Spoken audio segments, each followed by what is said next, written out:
I decided to get myself a garden shed because my main shed was getting full, and the garden shed is going to be located adjacent to the woodpile, so one day it would become the woodshed. How difficult is it to build a garden shed? Well, we're about to find out. I probably had more issues than most because I had a lot of vegetation, a lot of palms, a bit of a jungle actually. So the first job for me was to clear the jungle. I had a couple of large cocos palms that were too big for me to handle because normally I put a rope on and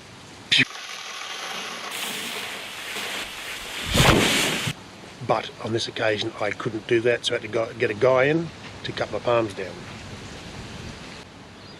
I had a reticulation sprinkler that I needed to move, and that became a bigger job than I expected because it was right on a T-junction surrounded by cocos palm roots, but I eventually sorted that out. Then I put some formwork in, got some blue metal dust, laid some slabs, and now we're ready to install the shed. One other thing I did is made up a cement dust slurry, poured it in the cracks, mainly to keep the pests out, bugs, but it also might assist with stabilising the slabs.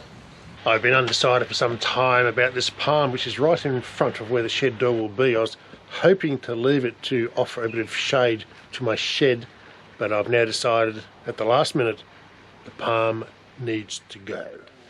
So the plan is to lop the fronds off to make it easier to manage, cut maybe half the trunk off, leave some trunk for leverage, dig the palm out, and then I can put some slabs down in front of the shed.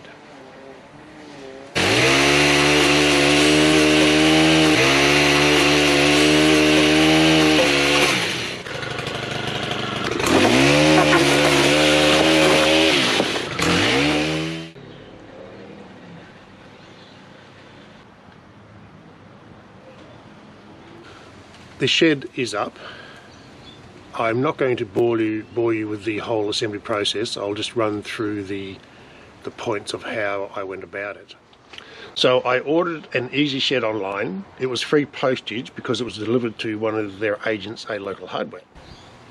Tools you'll need are at least one cordless drill, preferably two, one with a Phillips head and a 3mm drill bit.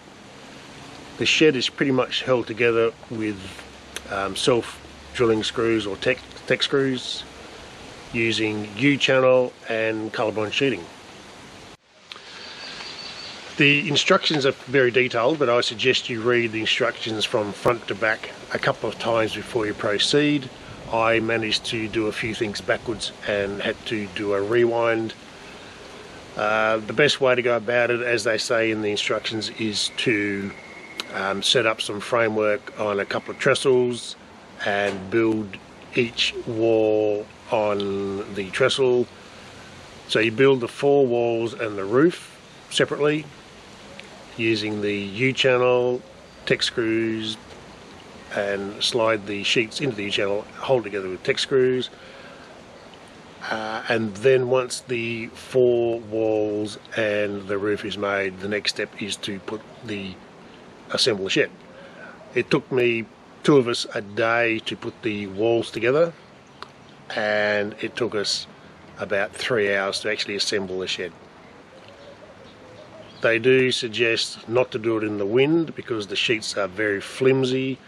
You need at least two people, and we still had props and planks and clamps in order to get the shed together. They also suggest that the shed is bolted down so it doesn't blow away, which is a very good idea.